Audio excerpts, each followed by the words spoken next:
Hello दोस्तों, मैं किफन स्वागत करता हूं आपका। आज हम पढ़ने वाले हैं 22 जुलाई 2021 के मोस्ट इंपॉर्टेंट करंट अफेयर्स।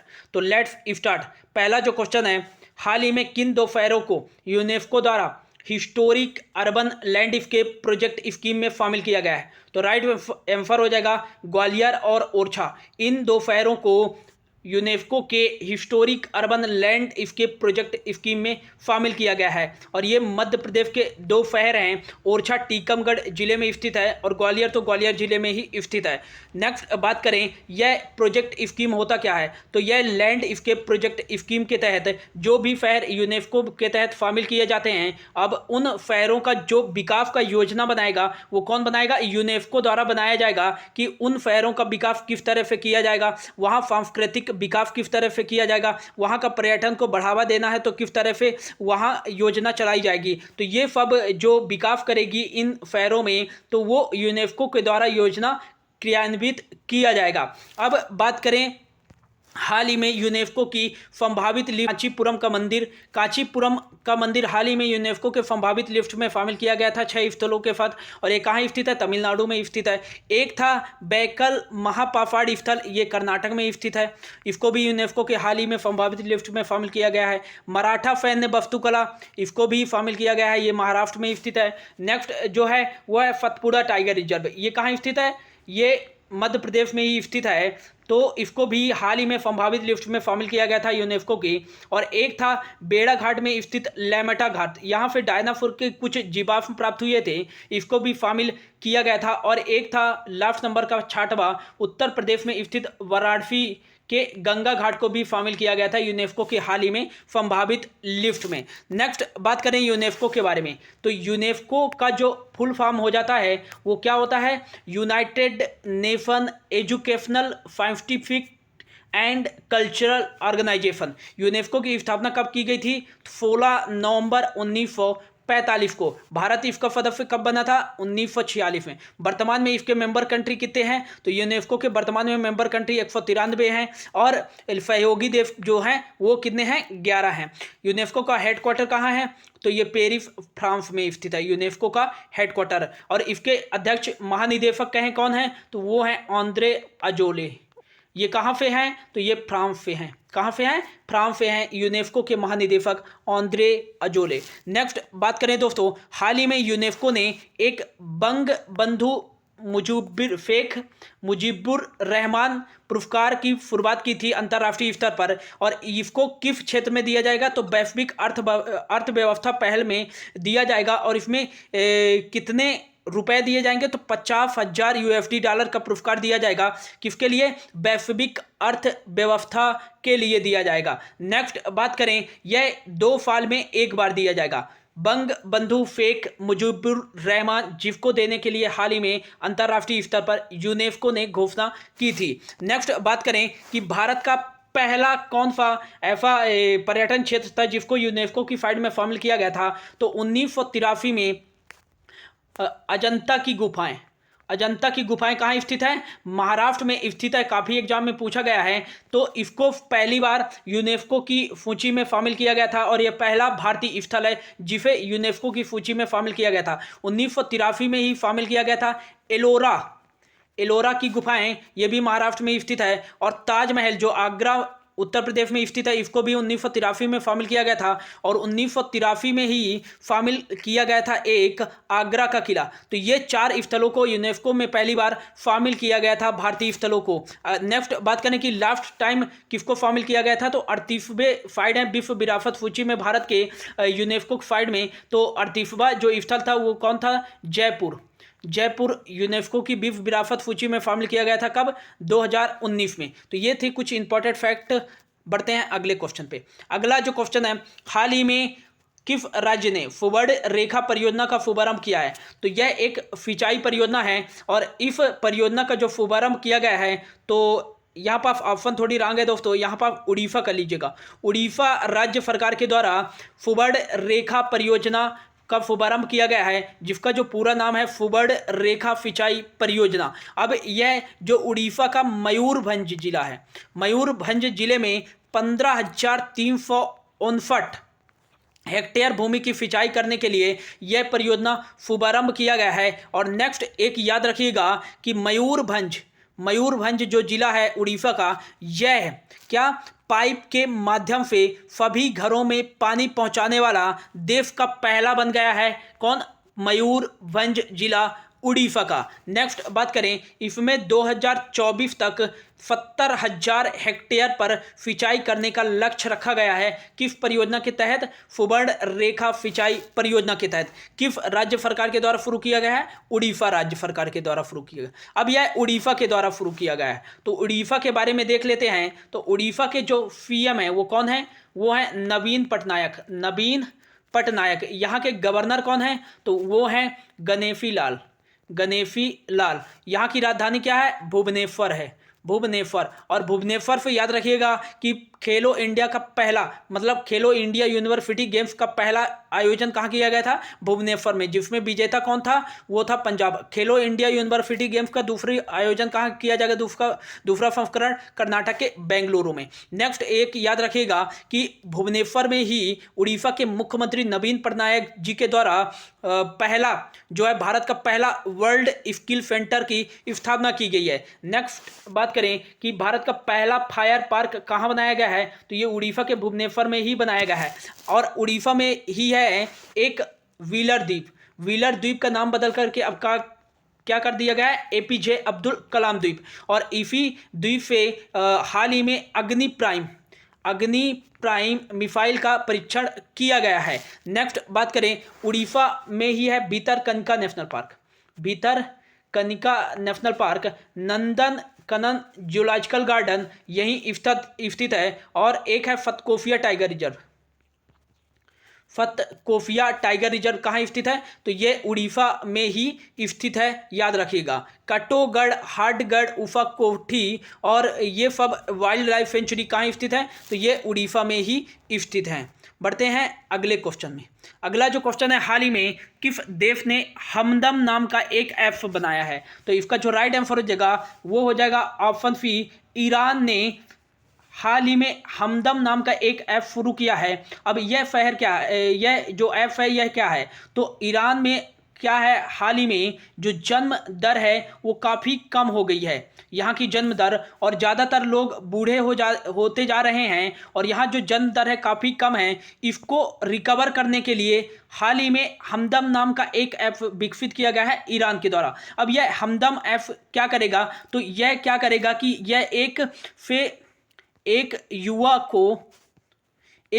को जो भी एक बैचलर युवा है वो इफ ऐप के माध्यम से अपनी शादियाँ कर सकता है। सबसे पहले उसको क्या करना पड़ेगा कि उसको सबसे पहले इफ ऐप पे रजिस्टर्ड करना पड़ेगा, देन अपनी पूरी सही इंफॉर्मेशन देनी होगी। और यदि वो सही इंफॉर्मेशन नहीं देता है तो उसके खिलाफ कार्रवाई भी की जाएगी।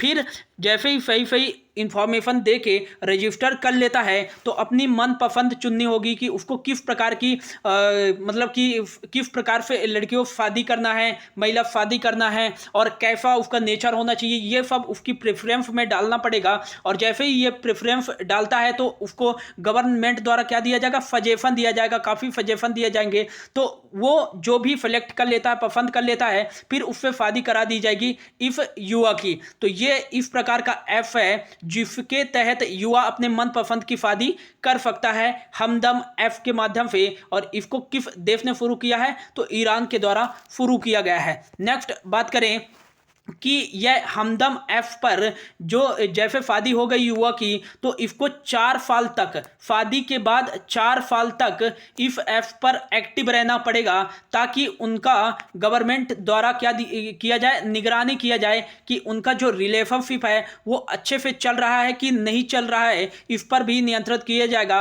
और इसी ऐप के माध्यम से शादी के लिए काफ़ी सारी जानकारियाँ दी जाएंगी, काउंसलिंग भी किए जाएंगे ऐसे सब, और उनके मस्तिष्क को समझा भी जाएगा युवाओं के कि वो क्या चाहते हैं आखिर। तो ये जन्म दर को बढ़ावा देने के लिए ईरान ने लॉन्च किया है कौन सा ऐप? हमदम ऐप। अब यह ईरान के द्वारा शुरू किया गया है। तो ईरान की राजधानी क्या है? तेहरान है। और ईरान की जो करेंसी है वो क्या है? रियाल है। हाल ही में यहाँ एक मुद्रास्फीति हुई थी और मुद्रास्फीति से निपटने के लिए एक टोमन नाम की करेंसी भी लॉन्च की गई थी ईरान के द्वारा। ईरान हाल ही में एक फिमोर्गी कह सकते हैं या फिमोर्ग कह सकते हैं, यह सुपर कंप्यूटर जो कि ईरान का सबसे तेज सुपर कंप्यूटर है, यह लॉन्च किया गया है, बनाया गया है। इसकी जो लागत आई थी 175 करोड़ रुपए आई थी और यह मौसम पूर्वानुमान के लिए बनाया गया था कंप्यूटर, जो कि ईरान का सबसे तेज सुपर कंप्यूटर था फिमोर्गी। अगला जो क्वेश्चन है, हाल ही में जेफ बेजोस अंतरिक्ष के लिए उड़ान भरे हैं, उनके अंतरिक्ष यान रॉकेट का क्या नाम है? तो इसका जो राइट आंसर हो जाएगा दोस्तों वो है ऑप्शन ए न्यू शेफर्ड, उनके अंतरिक्ष यान रॉकेट का नाम है। और इसको किस लिए बनाया गया है? तो यह अंतरिक्ष पर्यटन के उद्देश्य से ही यह जो रॉकेट है बनाया गया है। इसको किस कंपनी के द्वारा बनाया गया है? तो ये जो जेफ बेजोस हैं उनकी ही एक कंपनी का नाम है ब्लू ओरिजन के द्वारा ही बनाया गया है न्यू शेफर्ड रॉकेट।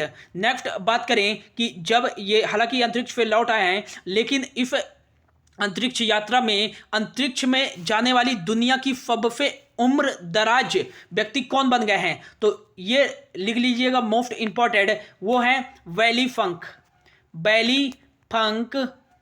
यही हाल ही में जो इन्होंने अंतरिक्ष की यात्रा पर गई है, यही न्यू शेफर्ड में, और ये अंतरिक्ष में जाने वाले सबसे उम्र दराज व्यक्ति बन गए हैं 82 साल की अब तक की। और नेक्स्ट याद रखिएगा कि अंतरिक्ष में जाने वाले सबसे कम उम्र के कौन बन गए हैं? तो अंतरिक्ष में जाने वाले सबसे कम उम्र के जो बन गए हैं ओलिवर डोमेन, और ये मात्र 18 साल के हैं और यह अंतरिक्ष में जाने वाले सबसे कम उम्र के अंतरिक्ष यात्री बन गए हैं। अंतरिक्ष में जाने वाले पहले व्यक्ति कौन थे? तो वो थे यूरी गागरिन। और कहाँ के थे?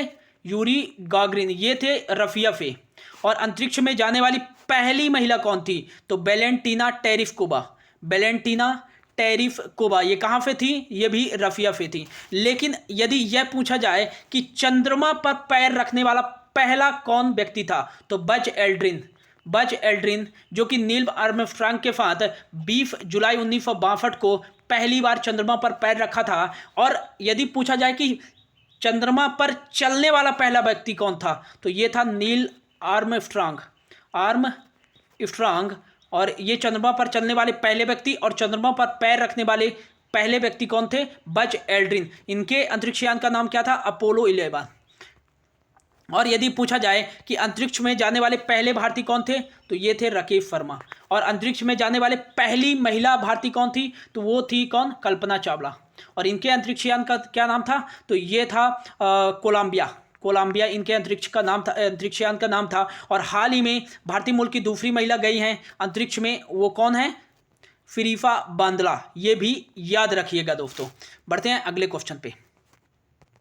हाल ही में पेरू के नए राष्ट्रपति कौन बने? तो राइट आंसर जगह ऑप्शन ए पेड्रो कैस्टिल्यो, ये पेरू के नए राष्ट्रपति बन गए हैं। और नेक्स्ट बात करें, पेरू के जो वर्तमान में राजधानी है वो कौन सी है? लीमा है। और यहाँ करेंसी क्या चलती है? तो यहाँ करेंसी चलती है फोल यहाँ करेंसी चलती है। और दुनिया की सबसे बड़ी नौकायान झील कहाँ स्थित है? तो ये स्थित है पेरू में ही, जिसका नाम है टीटीकाका झील। नेक्स्ट याद रखिएगा, इफाक हार्जोल इजराइल के नए राष्ट्रपति बने हैं। उखना खोरेलफुक ये बने हैं मंगोलिया के नए राष्ट्रपति। और एरियल हैरी ये हैती के नए पीएम बने हैं। याद रखिएगा, क्योंकि यहाँ हाल ही में हैती के जो राष्ट्रपति थे जोबेनल, इनकी हाल ही में हत्या कर दी गई थी। अब यहाँ के जो पीएम नए बने हैं वो एरियल हैनरी बने हैं।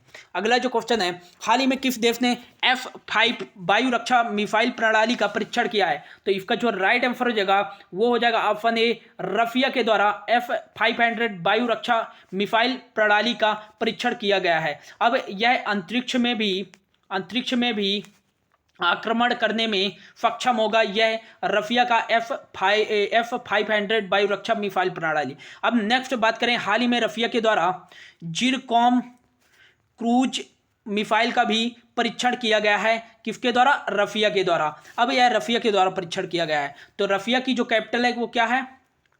कैपिटल है वो मॉस्को है, और दुनिया का क्षेत्रफल के आधार पर सबसे बड़ा देश रफिया ही है। नेक्स्ट बात करें यहाँ की करेंसी क्या चलती है, तो रफियन रूबेल चलती है, रफियन रूबेल चलती है। यहाँ के राष्ट्रपति व्लादिमीर पुतिन है। दुनिया की सबसे गहरी झील बैकाल झील कहाँ स्थित है, रफिया में ही स्थित है। और यूरोप की सबसे बड़ी नदी और रफिया की राष्ट्रीय नदी वो कौन सी है, बोल्गा नदी, बोल्गा नदी ये रफिया की एक राष्ट्रीय नदी है। नेक्स्ट बात करें रफिया के बारे में ही, तो रफिया और भारत के बीच में एक होती है इंदिरा एक्सरसाइज और एक होती है इंदिरा नेवी एक्सरसाइज। रूस ने हाल ही में जो भारत का सबसे बड़ा परमाणु संयंत्र है कुंडनकुलम परमाणु संयंत्र, ये कहाँ स्थित है, तमिलनाडु में। तो इसके जो 5 और 6 इकाई का निर्माण करेगा वो रफिया निर्माण करेगा, रफिया और भारत मिल करके निर्माण करेंगे कुंडनकुलम परमाणु संयंत्र का। बढ़ते हैं अगले क्वेश्चन पे। अगला जो क्वेश्चन है, हाल ही में किस देश ने उच्च गति वाली मैगलेव ट्रेन का शुभारंभ किया है, तो इसका जो राइट आंसर हो जाएगा वो हो जाएगा चाइना। चाइना हाल ही में किस उच्च गति वाले मैगलेव ट्रेन का शुभारंभ किया है। चाइना मीडिया के अनुसार यह कहा जा रहा है कि इस ट्रेन की जो गति है वो 600 किलोमीटर प्रति आवर्स है, और यह दुनिया का सबसे तेज चलने वाला ट्रेन है, जिसको सार्वजनिक रूप से शुभारंभ कर दिया गया है चाइना के द्वारा। अब यह चाइना के द्वारा शुरू किया गया है, तो चाइना के बारे में याद रखिएगा कि बेहतन हाइड्रो प्रोजेक्ट, ये जल विद्युत परियोजना है, ये किसके द्वारा शुरू की गई है, चाइना के द्वारा ही। हाल ही में तिब्बत में किस देश ने ट्रेन चलाई है, तो तिब्बत में यह बुलेट ट्रेन शुरू की है किसने, यह चाइना ने शुरू किया है। और अगला जो बात करें, यह जो डैम है किस नदी पर बनाया गया है, यांगजी रिवर पर, हाइड्रो प्रोजेक्ट। और नेक्स्ट याद रखिएगा कि 3 चाइल्ड पॉलिसी हाल ही में चाइना ने लाया है। और एक याद रखिएगा सिंथेटिक कैनबोनाइट, एक विफैला पदार्थ होता है कृत्रिम रूप से बनाया गया, इसको बैन करने वाला दुनिया का पहला देश कौन सा बना है, तो ये चीन ही बना है। नेक्स्ट याद रखिएगा चीन अपना जुरोंग रोवर पर पहला रोवर भेजा है किस ग्रह पर, मंगल ग्रह पर। और नेक्स्ट बात करें कि चीन अपना पहला मानव युक्त जो मिशन भेजेगा, क्रू मिशन मंगल ग्रह पर, वो कब भेजेगा, 2033 में भेजेगा। नेक्स्ट याद रखिएगा चाइना और भारत के बीच में मैकमोहन रेखा लगती है, तो मैकमोहन रेखा किन दो देशों के बीच है, तो ये चाइना और भारत के बीच में। चाइना की जो राजधानी है वो बीजिंग है। यहाँ की करेंसी रेन मिनबी चलती है, और यहाँ के राष्ट्रपति कौन है, जी जिनपिंग। तो ये याद रखिएगा। अगला जो क्वेश्चन है और लास्ट क्वेश्चन कह सकते हैं हमारा, हाल ही में बैंक राष्ट्रीयकरण दिवस किस दिन बनाया गया है, तो राइट आंसर हो जाएगा ऑप्शन सी, 19 जुलाई को बैंक राष्ट्रीयकरण दिवस बनाया गया है। अब ये क्यों बनाया गया है, क्योंकि 19 जुलाई 1969 को ही पहली बार 14 एक साथ राष्ट्रीय बैंकों का राष्ट्रीयकरण किया गया था, इसलिए 19 जुलाई को बैंक राष्ट्रीयकरण दिवस बनाया गया है। अब यह 14 बैंकों का राष्ट्रीयकरण पहली बार किसके कार्यकाल में किया गया था, तो ये इंदिरा गांधी के कार्यकाल में किया गया था। और राष्ट्रीयकरण होने वाला भारत का पहला बैंक कौन था, तो वो था RBI। 1949 में इसका राष्ट्रीयकरण किया गया था, ये भी याद रखिएगा। नेक्स्ट जो इंपॉर्टेंट डेज हैं जुलाई के जो कि अब तक बनाए गए हैं, तो 1 जुलाई को अंतर्राष्ट्रीय फल दिवस बनाया जाता है, और 1 जुलाई को ही बनाया जाता है राष्ट्रीय चिकित्सक दिवस। विधान चंद्र राय जी की जयंती पर 1961 में भारत रत्न पुरस्कार दिया गया था। 1 जुलाई को ही बनाया गया है 73वां चार्टर अकाउंटेंट दिवस। 1 जुलाई को ही बनाया जाता है राष्ट्रीय डाक कर्मचारी दिवस। 1 जुलाई को ही बनाया जाता है GST दिवस। 2 जुलाई को विश्व खेल पत्रकार दिवस। 3 जुलाई को, हालांकि जुलाई के पहले शनिवार को बनाया जाता है अंतर्राष्ट्रीय सहकारिता दिवस, और 3 जुलाई को ही बनाया गया है अंतर्राष्ट्रीय प्लास्टिक बैग मुक्ति दिवस। 6 जुलाई को विश्व जूनोज दिवस। 9 जुलाई को राष्ट्रीय विद्यार्थी दिवस। 10 जुलाई को राष्ट्रीय मत्स्य किसान दिवस। 11 जुलाई को विश्व जनसंख्या दिवस। 12 जुलाई को मलाला दिवस। 15 जुलाई को विश्व युवा कौंसिल दिवस। 15 जुलाई को ही बनाया जाता है विश्व प्लास्टिक सर्जरी दिवस, जिसको पहले राष्ट्रीय प्लास्टिक सर्जरी दिवस के रूप में बनाया जाता था। 17 जुलाई को अंतर्राष्ट्रीय न्याय दिवस। 18 जुलाई को नेल्सन मंडेला का अंतर्राष्ट्रीय दिवस। 20 जुलाई को बनाया जाता है कौन सा डे, वो बनाया जाता है विश्व शतरंज दिवस और अंतर्राष्ट्रीय अंतरिक्ष अन्वेषण दिवस बनाया जाता है। और 19 जुलाई को याद रखिएगा कौन सा डेज, बैंक राष्ट्रीयकरण दिवस। तो ये था दोस्तों आज का इंपॉर्टेंट करेंट अफेयर्स। होप आपको अच्छा लगा होगा। Thank you so much for your watching. अच्छा लगा हो तो शेयर जरूर कर दें।